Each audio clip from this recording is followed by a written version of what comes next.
All right, man. Stage is All yours. right, so this is Eric Brandt, of course, and I'm calling you from the Adams County Detention Center in Brighton, Colorado. And this is an urgent phone call that I'm asking you to broadcast and share, and to also send to my lawyer, David Lane. This is in regards to two inmates. The first inmate is John Durkee, D-U-R-K-E-E, 8 of 57. ID number 201800138841. There's a zero missing on his ID card. There should be three zeros there. So I don't know if online it's going to show two or three zeros. Just for your information, that is his information. The other individual is James Mitchell, 8/19 of 1955. And his ID number is 201800013418. These two are linked together in what I would call an absolutely gross medical neglect situation here at the Adams County Jail. My lawyer, David Lane, is already suing this facility on behalf of an inmate and for his parents who died here a few months ago due to medical neglect. Mr. Durkee just collapsed in front of me. He's been bewildered at times. He last week walked into my cell thinking that it was his. He's having a serious issue with his head, and he's having this issue after a man by the name of Juan Garcia, could be Gonzalez, he has two ID cards, on December 5th at 12:30 p.m. in pod F2200. And I'm giving you that information so that we can have an external source pull the video of that incident. But Juan beat this man up and slammed his head into the ground and into a table. And he's been having dizziness, bewilderment, confusion, and I just witnessed him start shaking and collapse to the ground. And we, the inmates, are the ones that picked him up and took care of him. The tower did nothing. The tower did nothing. This guy has been complaining about these issues since December 5th. Right, this is now over a month ago. They will not take him to the hospital for a scan. They are neglecting him. He tried to file charges against Juan Garcia / Gonzalez, and in exchange they wrote him up and locked him down, put him in isolation. Okay, there's a detective that talked to him about it that has an office directly across from pod F2200. And furthermore, there's further linkage with Mr. Mitchell. Mr. Mitchell on November 2nd of 2018, somewhere between 9 and 10 p.m., they remember the time was approximate because the Fox News was on the TV showing a Mr. Lopez who was on the news for shooting and burning to death his girlfriend Bollinger. So this gives us an approximate timestamp where we need to get video. Okay. At that time, a man by the name of Josh Miller, who was a very big man, was in John Durkee's pod, his cell, when they called for a medical, the med line. They called for the med line, and he was in a cell that he wasn't supposed to be in. The other occupant of that cell was Josh Castillo, who was also the pod rep at the time. Josh Castillo witnessed the deliberate beating of John Durkee and witnessed this accidental incident with James Mitchell. James Mitchell was knocked down when Josh Miller ran out of the cell to go to his lockdown spot.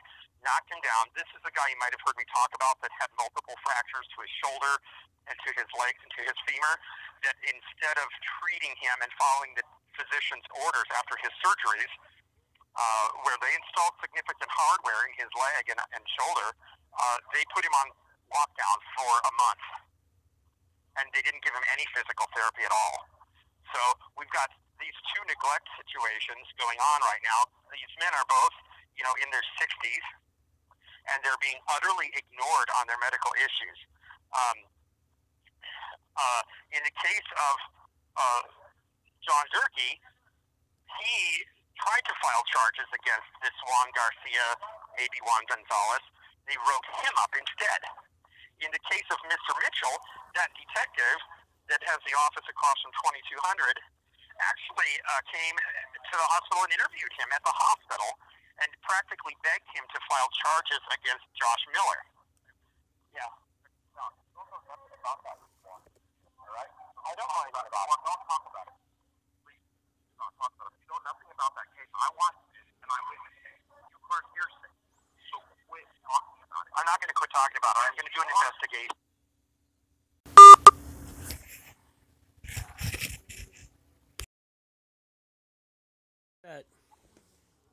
Okay, so our call was forcibly terminated by another inmate. I don't know his name. I'm going to continue with what I'm saying because obviously what this needs is an investigation. And I don't care about any interpersonal relationships that might exist between one Goliath and another. So, at any rate, the times that are critical here, that we need an immediate preservation of video. So I need David Lane's office. His phone number is 303-571-1000. If you call that number, tell them that I think this is a medical emergency. The man collapsed in front of me. He clearly needs medical attention. He's been begging for medical attention, and they wrote him up for asking for medical attention. They wrote him up for trying to file charges against the guy that assailed him. Whether or not the assailant was an accident or a matter of deliverance is to be determined, I think, by a trier of fact. So the important video to immediately preserve is today, which is January 8th, 2019, and it was approximately 10:05-ish when he collapsed. I wasn't paying attention to the clock until after the incident. So I would say video from 9:45 a.m. to through let's say through 11 o'clock at least, because I don't know what's going to happen to me when I hang up this phone. Needs to be immediately preserved and reviewed, and this is out of the scope of what I would trust a facility to do on their own. So that means that we need to contact Heidi Miller, the county attorney, immediately. And I think that we should contact Brian Maass, M-A-A-S-S, with CBS 4 News here in Denver, Colorado. I think this is newsworthy. I think it's news important. I think that Michael Roberts with the Westword, W-E-S-T-W-O-R-D, should also be contacted. So I think David Lane, Michael Roberts, and Brian Maass absolutely should be invoked at this point. I don't know now what's going to happen. The deputies did come in here and ask if everything was okay. I remained silent and continued to try and dial the phone. So now that I have made these statements out, I would say that my personal safety is probably at higher risk than it has been. I'm not going to complain about it to the facility because it would be my preference at this point to stay on the pod with these two aggrieved gentlemen. Oh, Eric. Dude, man, you're playing with fire, man. I'm very well aware of that. My keen sense of the obvious has not failed me. I know, man, but I've been there. It just worries me, man. Yeah, well, Brian, do not mistake my boldness for a lack of fear. Rather, it is my fear which drives my boldness. Now, are you wanting this on a broadcast channel level or just something that I get forwarded to Regan and them? Oh, I want this broadcast on every channel. I want this recording, if you don't mind, sir, to also be sent to my channel. Pikes Peak Auditors can do that for you. Okay. If you get a hold of Mike, he has my login information for my channel, as does Regan and AK Lady. AK Lady is having some issues with her other little puppy right now, so I don't know that she's getting the ashes from her puppy that died the other day today. So I don't think that she's good to bother on this, but you can definitely shoot her a message. I think that this needs to be broadcast on all channels. All right, man. You've got a facility here that is absolutely neglecting the medical needs of people. So the dates that I absolutely would like somebody to preserve and obtain, this will not be a cheap endeavor, so you can coordinate with whomever we need to get these paid for. But I want the video from January 8th, 2019 from 9:30 a.m. to 11 a.m. That's today. And that would be, you need to know that that is on Module C, Pod 3. C3. Okay? I can see two cameras in here. There is a globe camera in the corner that's looking straight out. It should give the angular view. Then there is a camera hanging off in the center of the room, off to the left side of the room as you come into the pod from the main sally port. From pod F2200, we need a video of that pod from December 5th. Let's say from 12 p.m. to 1 p.m. 12 p.m. to 1 p.m. Okay, and I'm going to talk faster because things are getting loud and they could lock us down. No, from November 2nd of 2018, from 9 p.m. to 10 p.m., also pod F2200. Those are critical videos. They need to be preserved. They need to be produced and obtained now. And I'll tell you that when I got video from Adrian Brown's beating, it cost me $407. Jeez.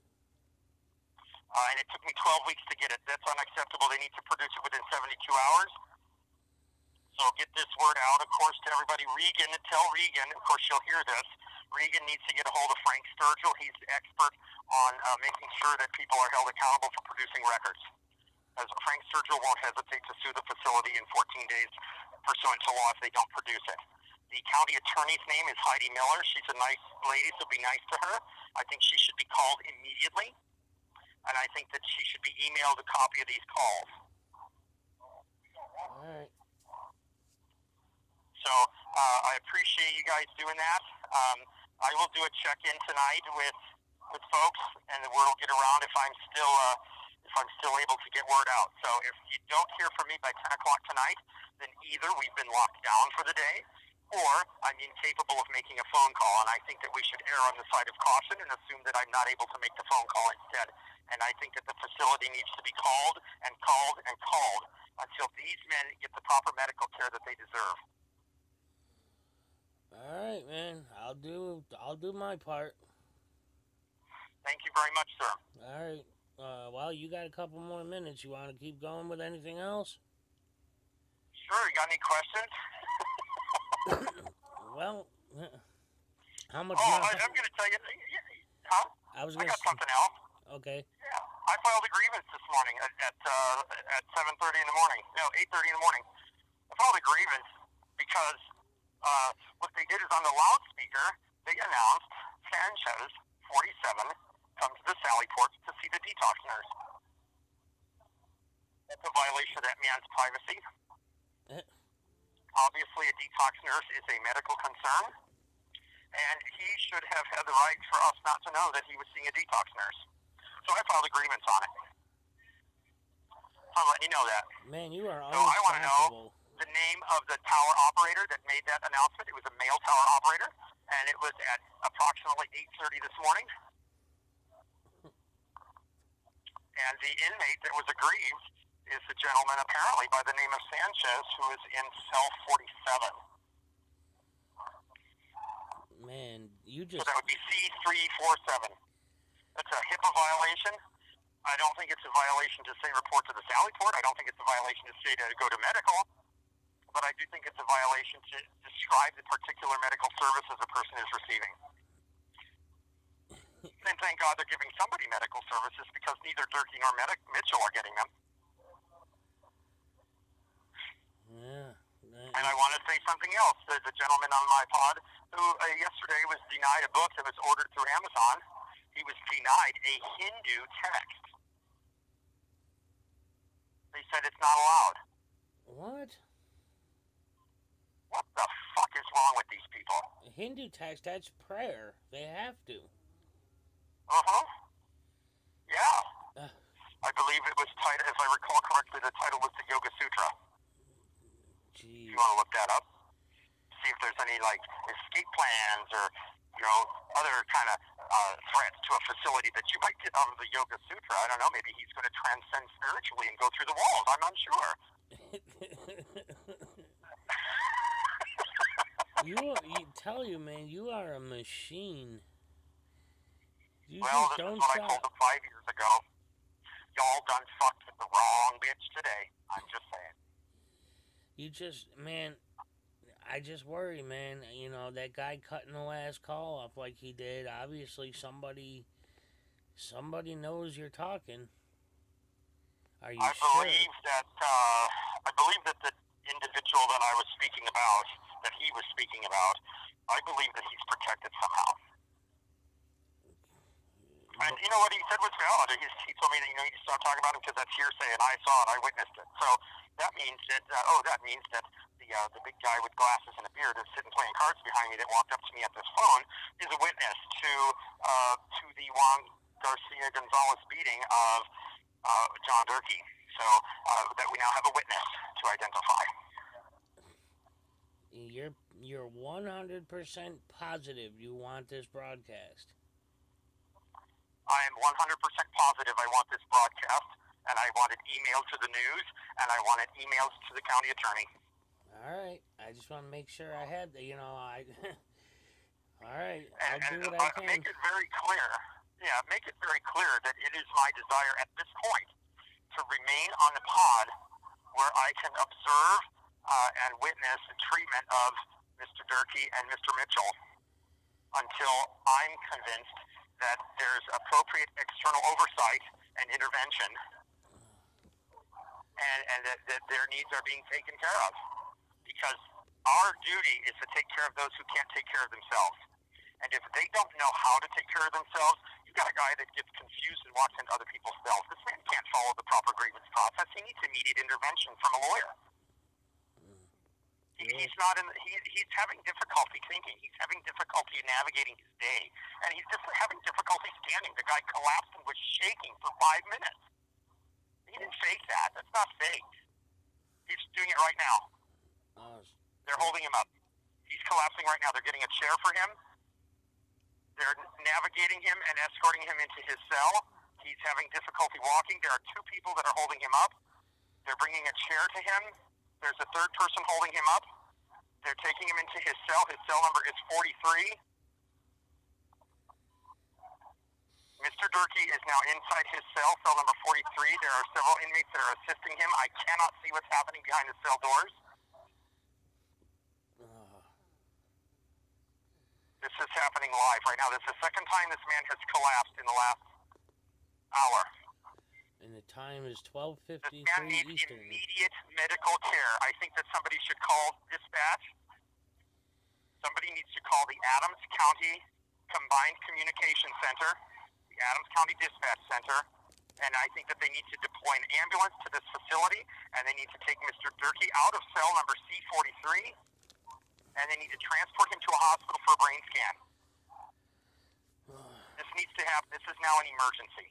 This is a medical emergency. So I'm going to terminate this call right now and ask you to invoke that mechanism. Yep, I'll call. And so we're going to extend the video demand for today all the way through noon, please. All right, noon Mountain Time. Noon Mountain Time. We are Mountain Time. Yep. Okay. Yeah, it's 1 So o'clock we've here. got inmates that are providing medical care to inmates, and this is an inappropriate situation. It was an inappropriate situation a month ago. It's a continuing emergency situation. I don't know if he's having a vertigo question, if he's having ischemia from a stroke or from brain damage, if he's having a seizure. I don't know what it is, but it is something, and he's not faking it. All right, I'll do exactly what you said, man. So David Lane, 303-571-1000. All right. That's the lawyer. Thank you very much, Mr. King. 1 minute remaining. Hey, what do you know? 1 minute remaining. I would like this audio to be combined and broadcast on every channel, including my own. All right, man. I'll fire off messages and get everybody on it. Hey, you rock, man. All right. Happy Fuck the Cops Day. It's twice on Tuesday. All right, man. Be safe. Bye. Bye.